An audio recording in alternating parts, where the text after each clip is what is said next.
우리가 살아가면서 얼마나 많은 오해를 받습니까? 아마 한두 번쯤 오해를 받아보지 않은 사람은 아무도 없을 겁니다. 근데 오해가 생기면은 오해는 그 오해 때문에 사랑하는 사람과 헤어질 수도 있고, 또 가정은 그 오해 때문에 의처증, 의구증이 생기면서 갈라질 수도 있고, 또 오해 때문에 죄를 범할 수 있고, 심지어 그 오해로 인하여서 자살을 하기도 합니다. 이 교회 다니면서 오해로 시험 들 수도 있고, 그리고 그 오해로 다른 성도와 원수가 될 수도 있고, 또 오해로 교회 다니는 것을 그만둘 수도 있습니다. 근데 중요한 것은 오해를 받았느냐 안 받았느냐는 문제가 아니라, 내가 오해를 받았을 때에 그 오해에 대해서 어떻게 반응했느냐가 하는 것이 중요합니다. 내가 이를 갈고 한을 품고 그 오해에 대해서 싸웠는지, 아니면 하나님의 방법으로 그걸 내가 잘 소외를 해내면서 견뎠는가 하는 그 반응 태도가 중요하지요. 그래서 우리가 살면서 생기는 이 크고 작은 오해의 문제들을 잘 풀어가는 지혜가 있어야 하는 것입니다. 그래서 우리가 어떻게 오해를 풀어갈 수 있을 것인가, 오늘 본문을 통해서 몇 가지 함께 나누려고 합니다. 첫째로 우리가 살면서 오해가 생겼을 때는 서로 대화로 풀어갈 줄 알아야 됩니다. 같이 한번 읽습니다. 시작. 서로 대화로 풀어가라. 오늘 본문을 보면은 사도 바울이 이제 3차 전도여행까지 모든 전도여행 과정을 다 마치고 예루살렘으로 돌아왔습니다. 예루살렘으로 딱 왔을 때에 처음에는 분위기가 괜찮았어요. 오늘 17절, 18절 말씀이 보게 되어지면은 예루살렘에 있는 형제들, 믿음의 형제들이 이 사도 바울 이름을 아주 따뜻하고 반갑게 맞이해 주었습니다. 그리고 도착한 그 다음 날 사도 바울이 예루살렘 교회의 지도자였었던 야고보와 여러 장로들에게, 그리고 교회 지도자들에게 찾아가서 그동안 하나님께서 행하셨던 여러 가지 일들, 전도 여행 중에서 벌어졌었던 여러 가지 하나님의 역사들을 낱낱이 다 보고를 했습니다. 이때까지만 해도 분위기는 괜찮고 좋았습니다. 그런데 그 예루살렘 교회의 야고보와 그리고 여러 장로들이 아주 근심스러운 이야기를 꺼내놓았습니다. 무슨 얘기냐면 21절 말씀. 그런데 그들이 당신을 두고 하는 말을 소문으로 듣기로는 당신이 이방 사람 가운데 사는 모든 유대 사람에게 할례도 주지 말고 유대 사람의 풍속도 지키지 말라고 하면서 모세를 배척하라고 가르친다는 것입니다. 그러니까 이 야고보와 예루살렘 교회 장로들이 지금 예루살렘 도성에 어떤 소문이 퍼졌냐면, 사도 바울은 할례도 주지 말라고 했다. 또 유대 사람의 풍속도 지키지 말라고 말했다. 그리고 모세도 배척하라고 가르쳤다. 이런 소문이 지금 나돈다라고 그렇게 사도 바울에게 이야기를 하는 거예요. 사실일까요? 이건 사실이 아닙니다. 사도 바울은 첫째, 할례도 주지 말라고 했는데 이런 소문이 도는데, 이건 사도 바울이 사실 할례를 주지 말라고 한 적이 없죠. 사도 바울이 그런 얘기를 했어요. 우리가 구원받는 것은 오직 하나님 은혜로 믿음으로 구원받는 것이지 할례를 받고서 우리가 구원받는 것은 아니다. 이런 얘기는 했는데, 할례를 주지도 말고 받지도 말아야 된다 이런 이야기 한 적은 없는 겁니다. 두 번째로 유대 사람의 풍속도 지키지 말라. 유대 사람의 풍속도 지키지 말라라고 했는데, 사실 사도 바울은 유대 사람 사랑했습니다. 얼마나 사랑했는지 자기 목숨을 버릴지라도 유대 동족을 건져달라고 구원해달라고 할 정도로 유대 사람을 사랑했었던 자였습니다. 또 세 번째로 모세를 배척하라고 가르쳤다고 했는데, 사도 바울이 모세의 율법을 배척한 거 아니었습니다. 다만 모세의 율법으로는 구원받을 수가 없고 의로워질 수가 없다는 것을 가르쳤을 뿐이다. 이 사도 바울에 대해서 많은 이 예루살렘에 있는 사람들이 이렇게 오해를 했었던 것입니다. 그러니까 이런 소문이 다 오해에서 비롯된 것이다 라고 하는 거예요. 그러면 왜 예루살렘의 많은 사람들이 이렇게 사도 바울에 대해서 오해를 했겠습니까? 네, 여기 말씀해 보니까 그들이 당신을 두고 하는 말을 소문으로 듣기로는 그랬잖아요. 소문을 들은 거예요. 소문을 듣고서 그 소문을 사실로 받아들인 것입니다. 전혀 근거가 없는 소문을 사실로 받아들이는 거죠. 어떤 소문을 들었으면 그것이 사실인지 아닌지를 가서 물어보고 확인하면 될 텐데 대부분 그렇지 않아요. 그렇지 않고 친한 사람이 말하고 또 나하고 이해관계가 맞는 사람이 말하게 되어지면 그 사람이 말하는 것을 고지곧대로 믿어버립니다. 그래서 오해가 생기는 거죠. 여러분, 이 오해라고 하는 것은 사단이 처음부터 교회에 시험을 줄 때에 쓰던 방법이었어요. 하나님께서 에덴 동산을 만들어 놓고서 아담과 하와에게 선악과 따먹지 마라. 이 동산에 있는 모든 것들은 따먹고 너희가 누릴 수 있는데 에덴 동산 중앙에 있는 이 선악과는 따먹지 말라. 그렇게 말씀하셨잖아요. 그런데 사단이 어느 날 접근해서 이 아담과 하와에게 그 하나님의 말씀을 오해하게 만든잖아요. 선악과 따먹어도 죽지 않아. 하나님께서 그 선악과 따먹지 말라고 한 이유가 뭔지 아냐? 그 선악과를 따먹게 되어지면 네 눈이 밝아지고 선과 악을 구별하게 되어져서 네가 하나님처럼 될 수 있기 때문에 따먹지 말라고 하는 거야. 이러면서 오해하게 만들었어요. 여러분, 가인이 동생 아벨을 죽이지 않았습니까? 왜 동생 아벨을 죽이는 끔찍한 일들이 벌어졌을까요? 하나님이 자기 동생 아벨만 사랑하고 자기를 미워하는 것을 오해했기 때문에 그랬어요. 여러분, 왜 사울왕이 다윗을 죽이려고 그렇게 혈안이 됐습니까? 그것은 다윗이 백성들로부터 지지를 받고 백성들로부터 강력하게 찬사를 받게 되어지니까 혹시 저러다가 내 왕위를 다윗이 빼앗아가는 거 아니야? 이런 오해 때문에 사울왕이 그토록 다윗을 미워했었던 거예요. 이런 오해는 지금도 우리 주변에서 일어나고 있어요.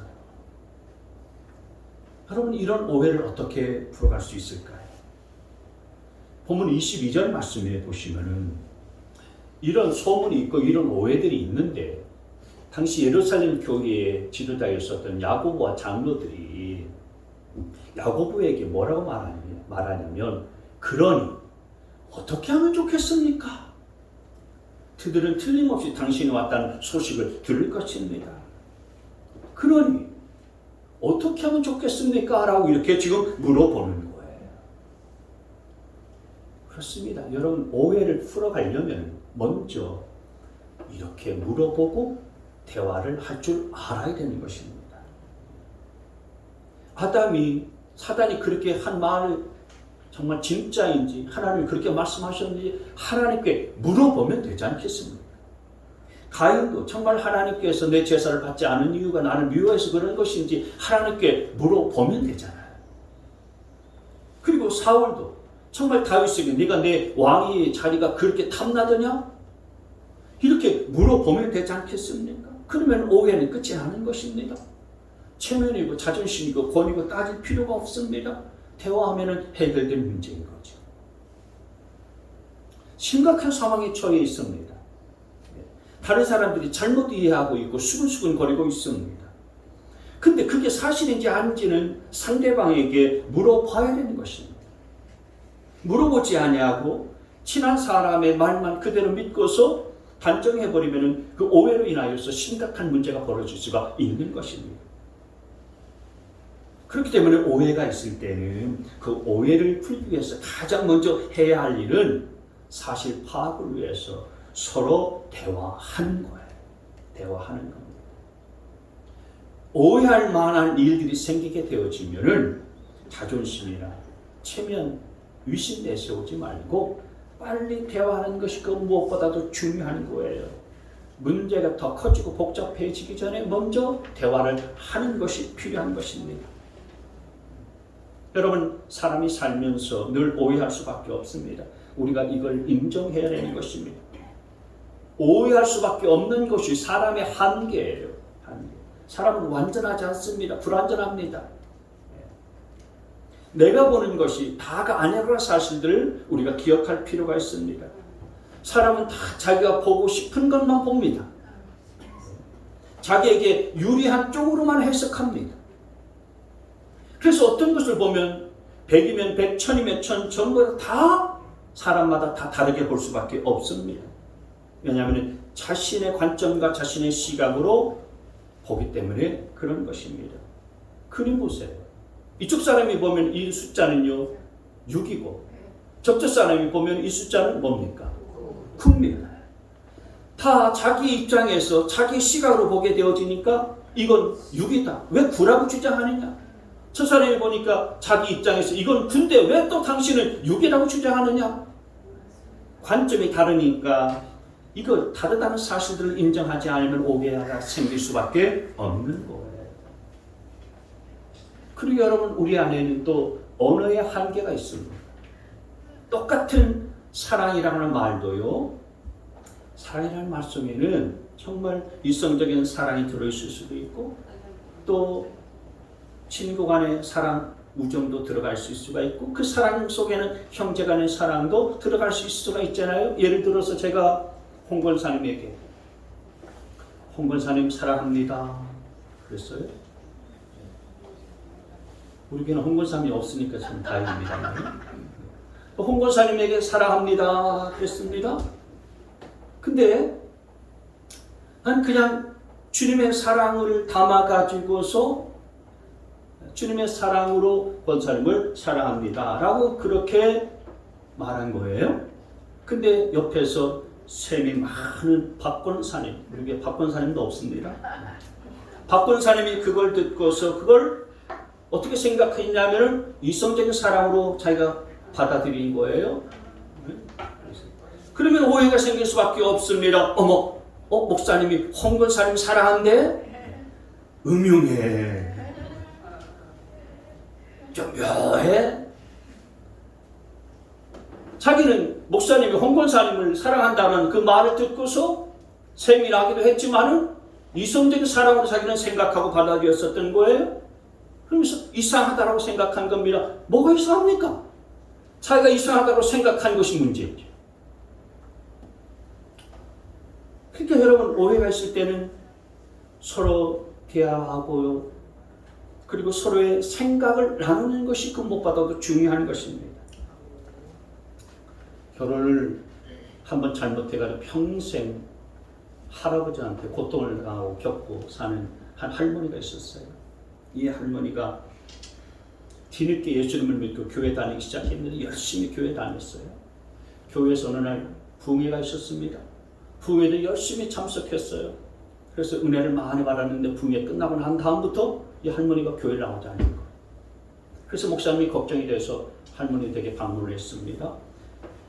할머니, 요즘 왜 교회 안 나오세요? 무슨 불편한 것이라도 있으세요? 이렇게 물었어요. 그랬더니 이 할머니가 아유, 목사님, 지난번 부흥 강사님 오고 난부터는 내가 마음이 불편해가지고 영 힘들어서 교회 못 나가겠어요. 그랬더니 아니, 부흥 강사님이 어쨌는데요?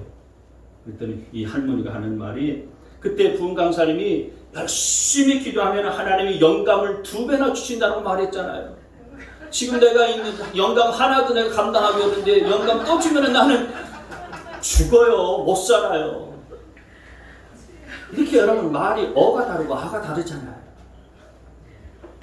오해라는 게 뭡니까? 자기가 잘못 이해하고 있는 거죠. 그래서 어떤 사실을 보고 또는 어떤 소문을 듣고서 자기 나름대로 자기 편한 대로 추측하고 그걸 단정해버리는 거예요. 그래서 사실과는 다르게 알고 생각하는 것이 오해입니다. 그러므로 내가 뭘 다르게 생각하고 있는지 그리고 뭘 잘못하고 뭘 잘못 이해하고 있는 부분이 있는지를 서로 대화를 통해서 알아야 되는 것입니다. 근데 이런 대화가 없으면은요, 어떻게 되냐면은 대부분은 극단적으로 나갑니다. 그래서 인간관계 끊어버립니다. 인간관계 단절시켜버리고요. 파괴적으로 되는데 그 이유가 뭐 때문이냐 하면은 대화를 하지 않고 자기가 안고 있는 것들 기정사실로 알고서 상대방을 평가하고 판단하고 대하기 때문에 그런 거예요. 나를 보고서 얼굴 찌푸리는 걸 보니까 저 사람 나를 미워하고 있는 것 같아. 목사님이 나를 보고서 계속 설교를 하니까 나를 향해서 질책하는 말씀인가 봐. 그러는 거예요. 오늘 저 권사님 기분이 안 좋은 것 보니까 어제 부부싸움 했나 봐. 싸움을 했는지 안 했는지 그 물어보면 되지 않겠습니까? 좀 물어보기가 좀 껄끄럽고 힘들면은요, 이 꾹 다물고 가만히 있으면 됩니다. 여러분, 물어볼 용기가 없으면 말이죠, 침묵하셔야 돼요. 침묵. 아멘. 가만히 있어야 되는 것입니다. 사람의 본성은요, 궁금하면 못 참잖아요. 궁금하면 500원 500원 줄 필요도 없습니다. 가만히 참고 있으면 되는 것입니다. 물어볼 용기가 없으면 참는 것이 하나님 앞에서 죄짓지 않는 길이고요. 그리고 서로를 위해서 덕이 되는 길인 줄 믿으시기를 바랍니다. 그래서 오해가 생겼을 때는 힘들어도 좀 대하기가 껄끄러워도 서로 물어보고 대화할 줄 알아야 되는 거예요. 두 번째로 오해가 생겼을 때 어떻게 풀어가는 것이 중요한가? 사랑과 양보의 마음을 갖는 겁니다. 같이 한번 읽습니다. 자, 시작. 사랑과 양보의 마음을 갖는 겁니다.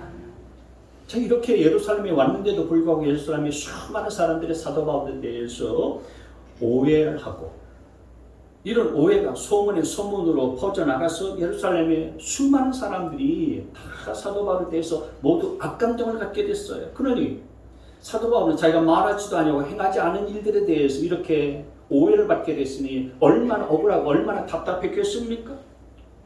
그런데 사도 바울은 이것 때문에, 이 오해 때문에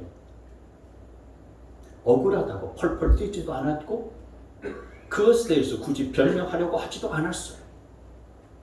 그래서 예루살렘 교회의 지도자였던 야고보와 장로들이 이렇게 오해가 있다는 사실을 알고서 사도 바울에게 이런 권면을 했어요. 국리를 하다가 사도 바울에게 이런 권면과 제안을 했습니다. 23절에 보시게 되면, 그러므로 당신은 우리가 말하는 대로 하십시오. 우리 가운데서 하나님 앞에 스스로 맹세한 사람 넷 있습니다. 이 사람들을 데리고 와서 함께 정결례식을 행하고 그들의 머리를 깎게 하고 그 비용을 대십시오. 그러면 사람들은 모두 당신의 소문이 전혀 사실이 아니며 도리어 당신이 율법을 지키며 바로 살아가고 있다는 것을 알게 될 것입니다. 여기 24절 넘어가서 보시면 하나님 앞에 스스로 맹세한 사람 넷이 있습니다 그랬잖아요. 이 하나님 앞에서 스스로 맹세한 사람은 나시린을 가르쳐서 하는 말이에요. 나시린. 구약시대 때에 나시린이 있었잖아요. 근데 이 나시린의 유대인 전통과 율법 지키는 사람들이 이때 당시만 해도 남아 있었던 거예요. 이 나시린이라는 것은 하나님 앞에 거룩하게 살려고 헌신한 사람을 뜻하는 거거든요. 나실이라는 말 뜻이 거룩하다, 구별되다, 그런 뜻을 담고 있어요. 그래서 이 나시린들은 하나님 앞에 구별된 존재로서 헌신해서 살아가기 때문에 세 가지 금기사항이 있었잖아요. 첫째는 포도주나 독주 마시지 말아야 됐었어요. 그리고 두 번째는요, 머리를 깎지 말아야 됐었어요. 그리고 세 번째는 죽은 시체를 가까이 하지 말아야 됐었어요. 근데 나시린은 평생 나시린으로서 서원하면서 살 수도 있고요, 3년이나 이렇게 기간을 두고서 나시린으로서 살 수가 있어요.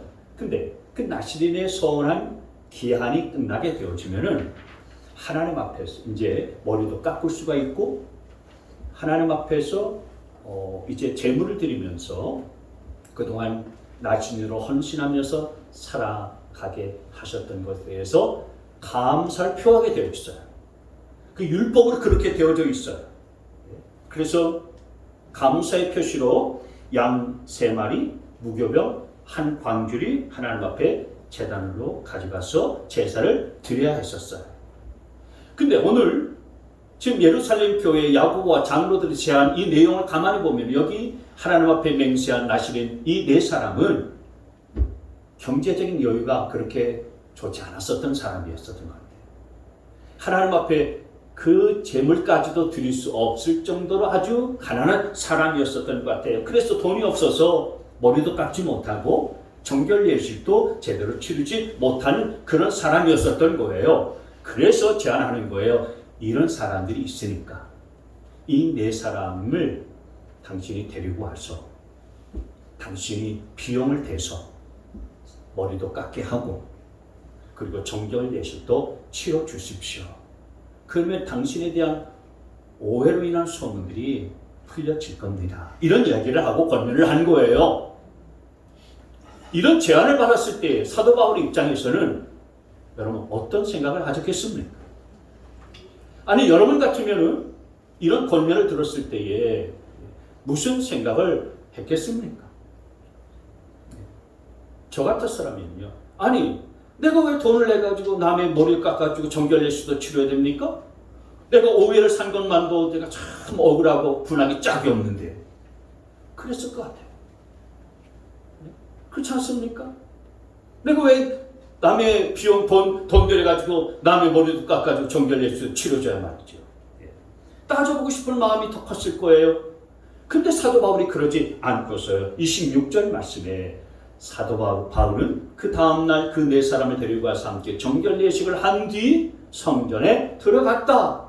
그리고 정결 기한이 차는 날짜와 각 사람을 위해서 예물을 바칠 날짜를 신고하였다.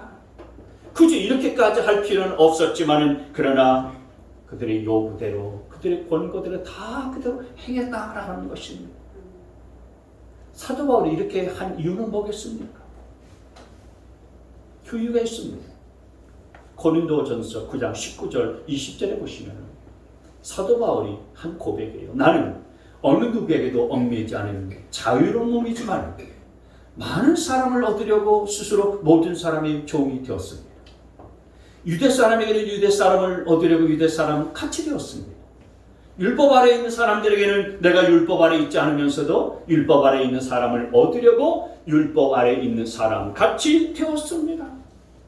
이게 사도 바울의 마음이었고 정신이었고 이게 곧 예수 그리스도의 마음이고 예수 그리스도의 사랑의 정신이었어요. 그러니까 사도 바울은 자기가 오해받는 것도 억울하지만 그러나 그거 억울하다고 생각하지 아니하고 우리 주님의 사랑과 양보의 마음을 갖고서 그렇게 하겠습니다. 그러면서 자기가 비용을 대서 그렇게 정결예식을 치르지 못하고 소원 기간이 다 끝났기 때문에 머리를 깎아도 되는데 머리를 깎지 못하는 사람의 비용을 다 대서 머리도 깎아주고 정결예식도 다 치러줄 수 있었던 거예요. 모든 걸 다 사랑의 마음으로 양보했던 것입니다. 여러분은 오해가 생겼을 때 우리가 어떻게 오해를 벗어날 수 있습니까? 바로 이겁니다. 사랑과 양보의 마음 없이는 오해 많은 이 세상 참 살아갈 게 없고요. 그 오해를 풀기가 힘듭니다. 살면서 오해는 불가피해요. 여러분 우리가 좋은 마음으로 좋은 일을 행했을지라도 내 마음에 그 좋은 동기를 사람들이 잘못 이해하게 되면 나를 오해할 수가 있습니다. 그렇기 때문에 문제는 오해가 있느냐 없느냐 내가 오해를 받았느냐 안 받았느냐가 문제가 아닙니다. 내가 오해를 받을 때에 불가피한 그 오해가 생겼을 때에 그 오해를 어떻게 다룰 것인가 하는 우리의 태도가 더 중요하다는 사실들을 기억하시기를 바랍니다. 내가 같이 싸울 건가? 감정에 붙들리고 사로잡혀서 펄펄 날뛸 것인가? 나를 오해하는 사람과 평생 원수지간으로 살 것인가? 아니면은 누가 나를 오해했을지라도 상관없이 나는 하나님 앞에서 내 믿음의 태도를 견지해 나가고 주님께서 주시는 사랑과 양보의 마음을 가지고서 살 것인가? 우리의 마음의 태도가 중요한 것입니다. 여러분 이 태도가 왜 중요하냐면 오해에 대한 우리의 태도가 우리의 성품을 보여주기 때문에 그래요. 내가 받는 오해에 대해서 내가 어떤 태도를 갖고 있는가? 어떤 태도로 살아가고 있는가? 그것이 내 신앙의 척도이기 때문에 그런 것입니다. 여러분, 신앙생활 쉬운 게 아니지요. 신앙생활은 그 교회 나와서 그냥 예배 드리고 할렐루야 찬송 부르고 또 기도하고 그냥 하나님의 말씀을 듣고서 가는 것이 신앙생활 아닙니다.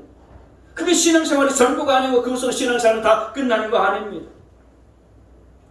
우리 주변에서 벌어지는 수많은 일들 가운데 사람들이 나를 오해할 때에 그 오해에 대해서 내가 어떻게 반응하는가, 어떤 태도를 갖고 반응을 보이는가, 하나님은 그것을 느껴서 우리의 신앙을 평가하신다는 사실들을 잊지 않게 되어지기를 바랍니다. 그래서 우리 믿는 사람들이 오해를 받을 때 가져야 할 태도는 뭐겠습니까? 안 믿는 세상 사람들처럼 미워하고 보복하고 갈등하는 것이겠습니까? 아닙니다. 사랑하고 양보하는 것인 줄 믿으시기를 바랍니다. 아멘처럼 그렇게 좋습니까? 사랑하고 양보하는 것이 주님께서 오해가 생길 때 우리가 가져야 될 태도인 것을 가르쳐 주시고 계시는데, 여러분, 우리가 이렇게 행할 수 있게 되어지기를 바랍니다. 오해를 풀 수 없습니까? 풀 수 없으면 그냥 오해를 받으십시오. 내가 한 걸음 양보하고 한 걸음 더 그 사람의 의견에 타협을 하세요. 그런데 내가 안 했다라고 펄펄 뛸 때에, 억울하다라고 펄펄 뛸 때에 거기에는요 불화와 싸움이 끊이지 않습니다. 아무것도 남는 게 없습니다. 뭐가 남겠습니까? 시간이 지나가면 오해도 다 사라집니다. 여러분, 어떤 교회에서 목사님이 오늘같이 이렇게 오해에 대해서 설교를 하고 있는데 목사님이 그런 말씀을 했다는 거예요. 여러분 가운데에 오해로 괴롭힘 당한 사람이 없는 사람이 있으면 한번 손들어 보세요. 손드는 사람이 아무도 없다는 겁니다. 정말로 오해 때문에 고통당하고 괴롭힘 당한 사람이 아무도 없습니까? 다시 한번 되물었어요. 그랬더니 저 뒤에서 어떤 할아버지가 이렇게 손을 들더라는 거예요. 그래서 목사님이 그 할아버지 성도님께 물었습니다. 할아버님, 어떻게 그렇게 할 수가 있었습니까? 오해가 생겨도 어떻게 그 오해 때문에 고통당하지 않는 삶을 살 수 있었나요? 그랬더니 이 할아버지가 연세가 많이 드시니까 힘이 없는 목소리로 있었어. 근데 다 떠났어.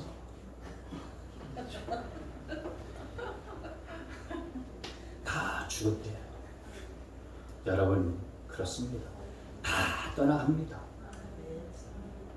다 사라지는 거예요. 한번 따라서 합시다. 오해도 때가 가면 사라진다. 시작. 오해도 때가 가면 사라진다. 안 사라질 것 같잖아요.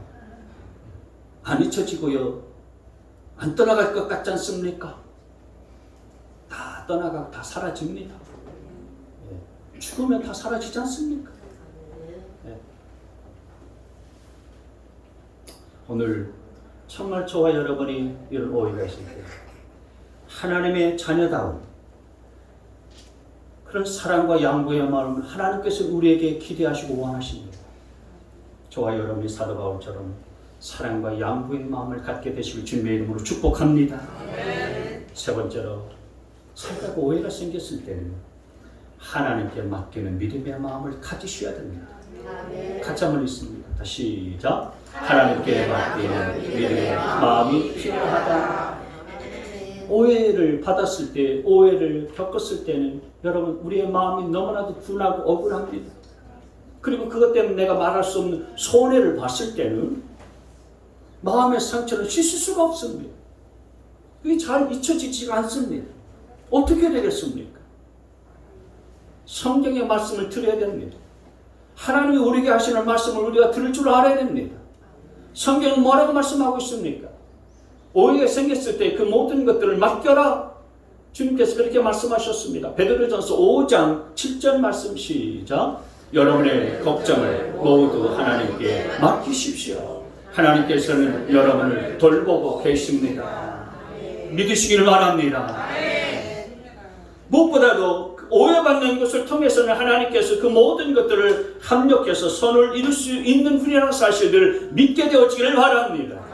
로마서 8장 28절 시작. 하나님을 사랑하는 사람들 곧 하나님의 뜻대로 부르심을 받은 사람들에게는 모든 일이 서로 합력해서 선을 이룬다는 것을 우리는 압니다. 아멘.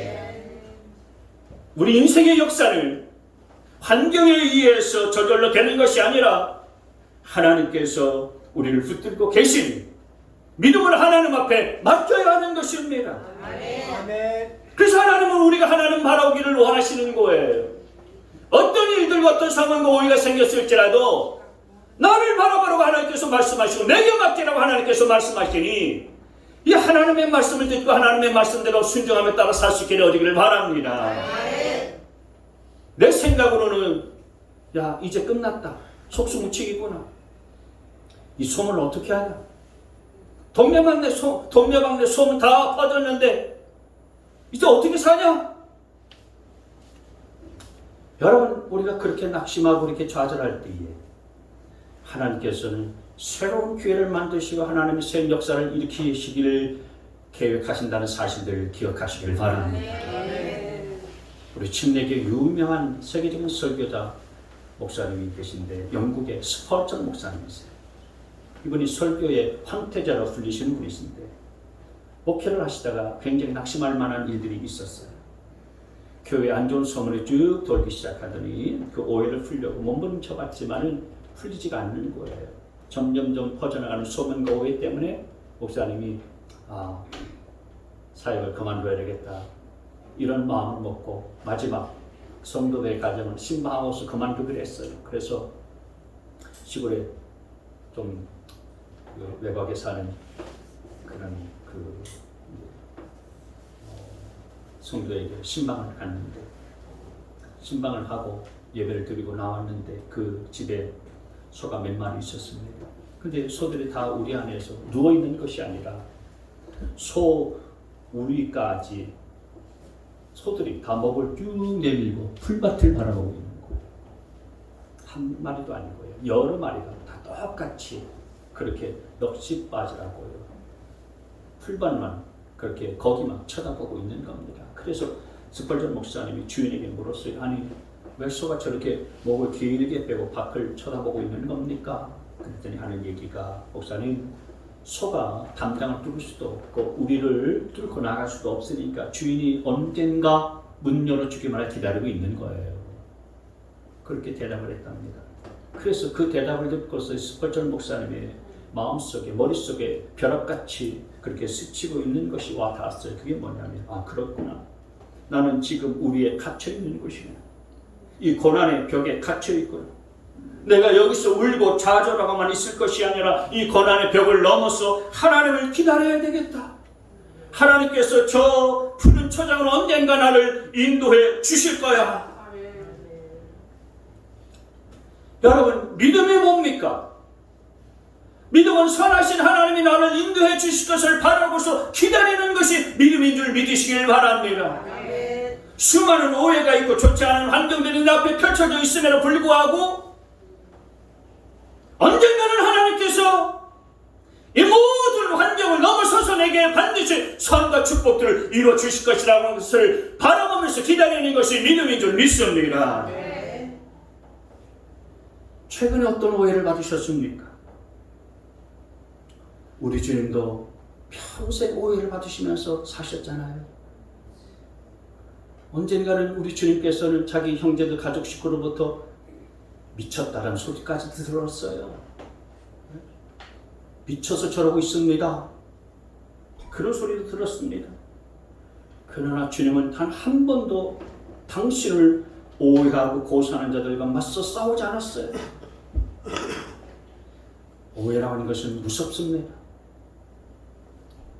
특별히 교회는 사단이 오해의 씨앗을 뿌리기에 아주 적당한 곳이에요. 왜냐하면 교회는 여러 사람들이 모인 곳이고 여러 생각, 각기 다른 관점을 갖고 있는 사람들이 모여있는 공동체이기 때문에 그렇습니다. 한 미국 교회에 실제적으로 있었던 일이에요. 어느 날 교회에서 이제 야외를 가는데 이 목사님의 아들 중에 17살 난 아들이 있었어요. 근데 이 아들이 차를 이제 짐을 싣고서 자기도 야외를 가기 위해서 짐을 싣고서 차를 운전해 가는데 기름이 떨어져서 주유소에 가서 기름을 넣습니다. 미국에서는 16살만 되면 운전면허증을 딸 수 있잖아요. 그래서 주유소에 가서 기름을 다 넣는데 우리가 옛날에는 우리나라 주유소에서도 기름을 넣게 되어지면 뭐 휴지도 주고 선물로 주지 않았습니까? 근데 그 주유소에서 라이터를 선물로 주는 거예요. 그래서 그 라이터를 주머니에 넣고서 야외배장으로 갔어요. 야외배가 다 끝나고 나서 점심 식사 시간에 대해서 다 반찬들 다 꺼내놓는데 그날 주된 메뉴가 뭐였냐면 바비큐였어요. 근데 그 바비큐를 담당하시는 담당 지사님이 숯하고 다른 것을 다 가져왔는데 성냥을 안 가져와요. 불 피울 수 있는 성냥, 라이터가 없는 거예요. 그래서 이 지사님이 이리저리 다니면서 성냥 없냐고, 혹시 라이터 없냐고 물어봤는데 아무도 없다는 거예요.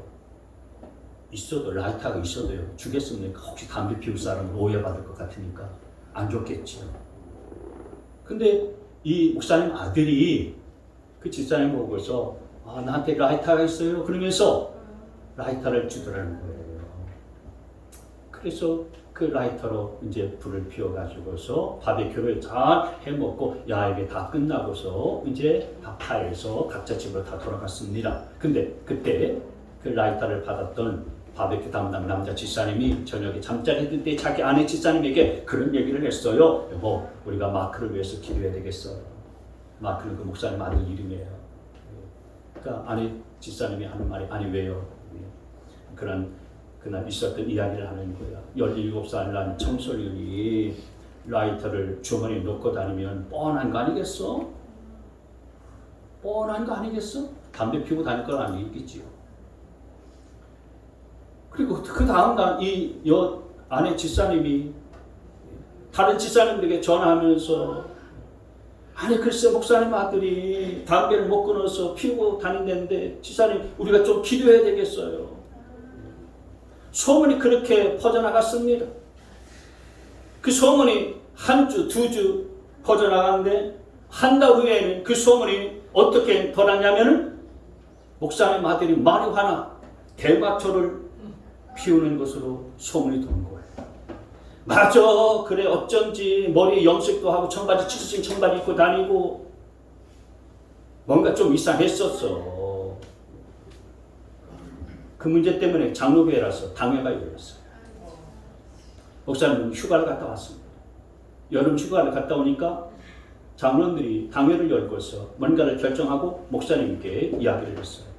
목사님은 자기 아들을 믿었기에 자초지종을 다 이야기를 했지. 그리고 그 당회에서 또 이 17살 날 아들을 또 불렀습니다. 아들이 사정 이야기를 다 했어요. 근데 아무도 믿어주는 사람이 없었어요. 왜? 이미 소문이 돌 만큼 다 돌아가지고 그것이 기정사실화 되어버렸기 때문에 믿는 사람이 없는 거예요. 그래서 그 당회를 마치고서요, 이 아들이 화가 나서 고속도로 차를 몰고 나갔습니다. 그러다가 고속도로에서 교통사고 나가서 죽었어요. 목사님이 너무 큰 상처를 받고요, 목회를 그만뒀습니다. 교회는 산산조각이 났습니다. 여러분, 오해는 그렇게 무서운 겁니다.